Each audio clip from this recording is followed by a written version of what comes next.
स्वागत है आपका एक बार फिर से बाल विद्या मंदिर सीनियर सेकेंडरी स्कूल खत्रीपुरा नागौर के ऑनलाइन एजुकेशन प्लेटफॉर्म पर।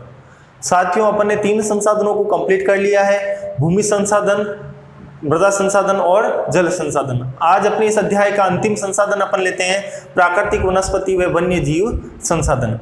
प्राकृतिक वनस्पति और वन्य जीव संसाधन के अंतर्गत जो अपना जैवमंडल है, इसमें सभी जीवित प्राणी जीवित रहने के लिए एक दूसरे से संबंधित है तथा एक दूसरे पर निर्भर है, और इसी तंत्र को अपन ने क्या कह दिया है, परितंत्र। तो अपन ये कह सकते हैं कि प्राकृतिक वनस्पति वन्य जीव मिलकर और हम सब मिलकर ये अपने लिए संसाधन है, और हम सब मिलकर एक परितंत्र का निर्माण करते हैं। तो अपन इसके अंतर्गत लिखते हैं नंबर 4 पॉइंट, ये अपना चौथा व अंतिम पॉइंट रहेगा। प्राकृतिक वनस्पति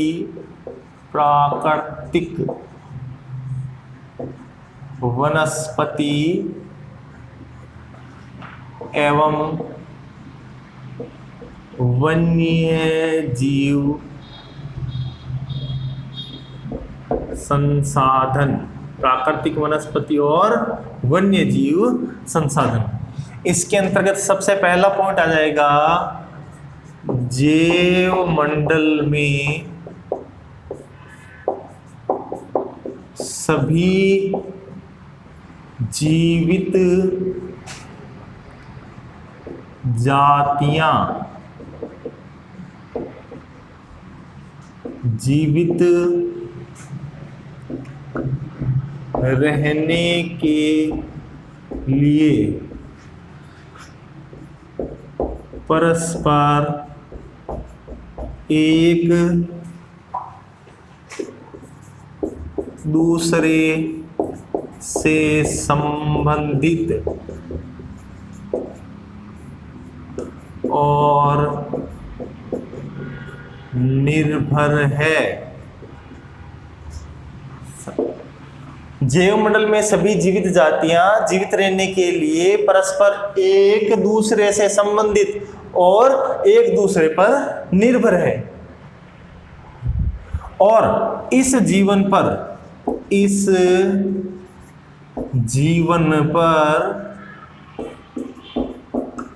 आधारित तंत्र को परितंत्र कहते हैं। तो परितंत्र की क्या परिभाषा हो गई, जैवमंडल में सभी जीवित जातियां जीवित रहने के लिए परस्पर एक दूसरे से संबंधित और एक दूसरे पर निर्भर है। इस जीवन आधारित तंत्र को, यानी एक दूसरे पर परस्पर संबंधित व परस्पर निर्भर को, इस जीवन आधारित तंत्र को ही अपन क्या कहते हैं, परितंत्र कहते हैं। और परितंत्र में प्राकृतिक वनस्पति और वन्य जीव संसाधनों का बहुत अधिक महत्व है, इसीलिए अपने को इनको प्राकृतिक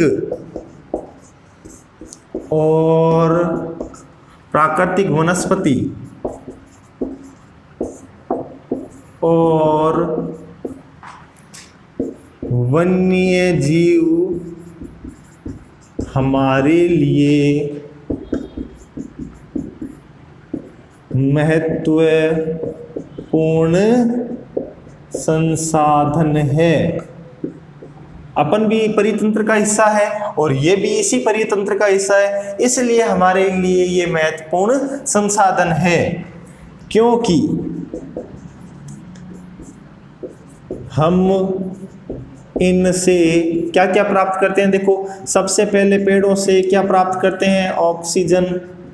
उसके अलावा कंद, मूल, फल और फूल। कंद, मूल और फल फूल अपन इनसे प्राप्त करते हैं। लकड़ियां भी इनसे ही प्राप्त करते हैं, औषधि भी इनसे ही प्राप्त करते हैं। इसके अलावा और क्या क्या, फसल भी तो इसी से ही प्राप्त की जाती है। ये भी तो फसलें जहाँ से प्राप्त होती है वो भी तो प्राकृतिक वनस्पति के अंतर्गत आती है। उसके अलावा गोंद, तेल, इत्र, साज सज्जा सामग्री और दूध, खाल, ऊन, मांस। प्राकृतिक वनस्पति और वन्य जीव हमारे लिए महत्वपूर्ण संसाधन है क्योंकि हम इनसे ऑक्सीजन, कंदमूल, फल फूल, लकड़ी, औषधि, फसल, गोंद, तेल, इत्र, साज सज्जा सामग्री, दूध, खाल, ऊन, मांस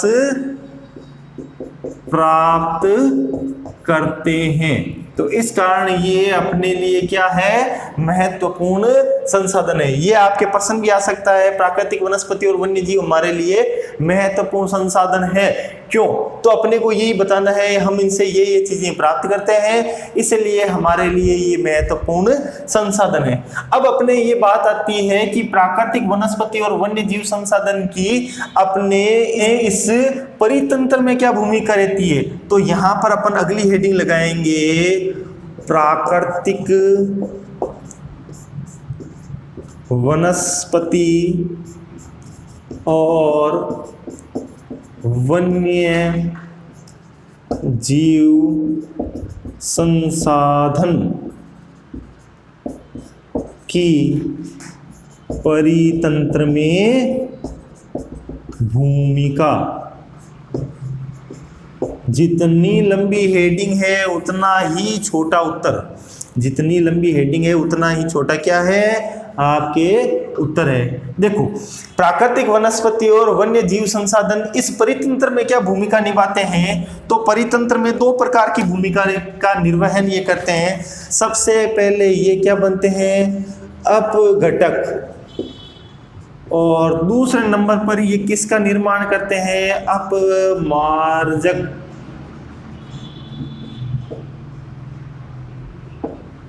अपघटक व अपमार्जक की भूमिका। अगर आपसे पूछ ले जाए प्राकृतिक वनस्पति और वन्य जीव संसाधन परितंत्र में क्या भूमिका निभाते हैं, तो परितंत्र में ये अपघटक व अपमार्जक की भूमिका निभाते हैं। देखो किस प्रकार। अपघटक की भूमिका के लिए अपन एक उदाहरण लेते हैं, मधुमक्खी का। किसका उदाहरण ले लेते हैं, मधुमक्खी का। ये लो मधुमक्खी। और अपमार्जक में एक उदाहरण ले लेते हैं, गिद्ध का। इन उदाहरणों से अपन समझ जाएंगे अपघटक और अपमार्जक क्या होता है। मधुमक्खी क्या करती है, फूलों पर जाती है और फूलों पर मंडराती है, यानी वहां पर से वो परागण लेती है। परागण लेने के बाद में शहद का निर्माण करती है, तो फूलों से अपघटित करती है, फूलों से उस परागण को तोड़ती है, उस फूलों से उस परागण को हटाती है। तो ये किसका निर्माण कर रही है, अपघटक का। और अपमार्जक की भूमिका गिद्ध किस प्रकार निभाता है। अपमार्जक की कुछ मृत जीव जंतु होते हैं, उनको खाकर गिद्ध क्या करता है, मृत जीव जंतुओं को खाता है। तो उनको खाकर क्या करता है, ये अपमार्जक की भूमिका निभाता है। तो अपन यहां पर लिख दो, फूलों के परागण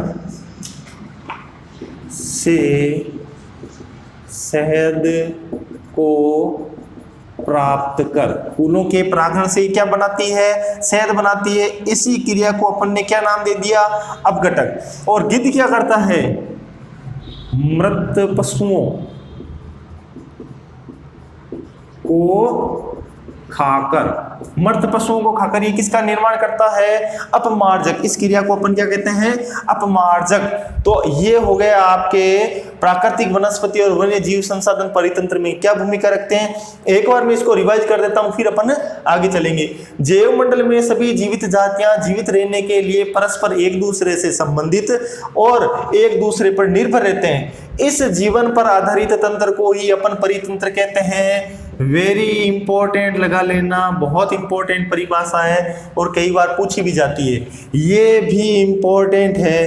क्या कह रहा है ये, प्राकृतिक वनस्पति और वन्य जीव हमारे लिए महत्वपूर्ण संसाधन है। प्रश्न आएगा क्यों, बताइए। तो आपको कहना है क्योंकि हम इनसे ऑक्सीजन, कंद मूल, फल फूल, लकड़ी, औषधि, फसल, गोंद, तेल, इत्र, साज सज्जा सामग्री, दूध, खाल, ऊन, मांस प्राप्त करते हैं, इसलिए ये हमारे महत्वपूर्ण संसाधन है। प्राकृतिक वनस्पति और वन्य जीव संसाधन की परितंत्र में क्या भूमिका है? दो प्रकार की भूमिका है, एक तो अपघटक की, दूसरी अपमार्जक की। अपघटक की के लिए अपने उदाहरण दिया मधुमक्खी का, ये फूलों से परागण का अपघटन करती है, उसको तोड़ती है और शहद का निर्माण करती है। अपमार्जक गिद्ध का उदाहरण दिया, ये मृत पशुओं को खाकर ये पर भाई अपमार्जक का कार्य करता है। तो ये आप एक बार स्क्रीनशॉट लो, फिर अपन आगे चलते हैं। ले लिया होगा आपने स्क्रीनशॉट, अब आगे चलते हैं। अब अपन देखते हैं कि विश्व में अपनी ये जो वनस्पति है उसको कितने भागों में विभाजित किया गया है। जो अपनी वनस्पति है विश्व में इसको कितने भागों में विभाजित किया गया है, चलो देखते हैं।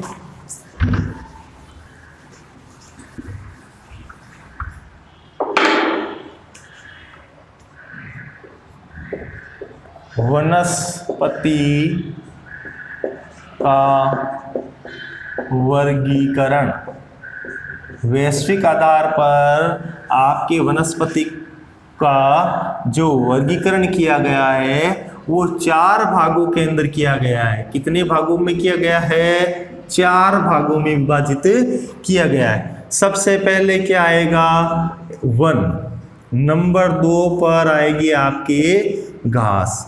नंबर 3 पर आपके आएगा गुल्म और नंबर 4 पर आपके आएगा टुंड्रा। 4 प्रकार की वनस्पति है, वन, घास, गुल्म और टुंड्रा। वन क्या होते हैं? यहाँ पर क्या पाए जाएंगे? बड़े वृक्ष, बड़े वृक्ष पाए जाएंगे और सघन पाए जाएंगे। बड़े वृक्ष किस में पाए जाएंगे? सघनता से पाए जाएंगे, बहुत ही पास पास में होंगे, बड़े वृक्ष होंगे। और यहाँ पर क्या विशेषता रहेगी? यहाँ की विशेषता रहेगी अत्यधिक वर्षा। जहां पर अत्यधिक वर्षा होगी, जहां वृक्ष बड़े पाए जाएंगे और सघन रहेंगे, ऐसे क्षेत्र अपन किसके अंतर्गत लेते हैं? वनों के अंतर्गत। घास में क्या होगे? एक तो छोटे पौधे पाए जाएंगे और क्या पाई जाएगी? एक स्वयं घास पाई जाएगी। इसकी क्या विशेषता हो गई? इसकी हो गई आपके सामान्य वर्षा, ठीक है। उसके बाद में गुल्म। गुल्म क्या है? ये है आपके कंटीली झाड़ियां। कंटीली झाड़ियों को अपन ने क्या कह दिया? गुल्म। ये कहां पर पाई जाएगी? इसकी क्या विशेषता होगी? कम वर्षा।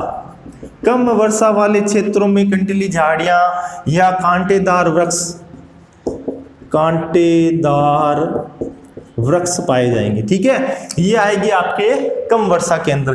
टुंड्रा, ये क्या है? शीत प्रदेश में उगने वाली वनस्पति। शीत प्रदेश में उगने वाली वनस्पति को अपन क्या?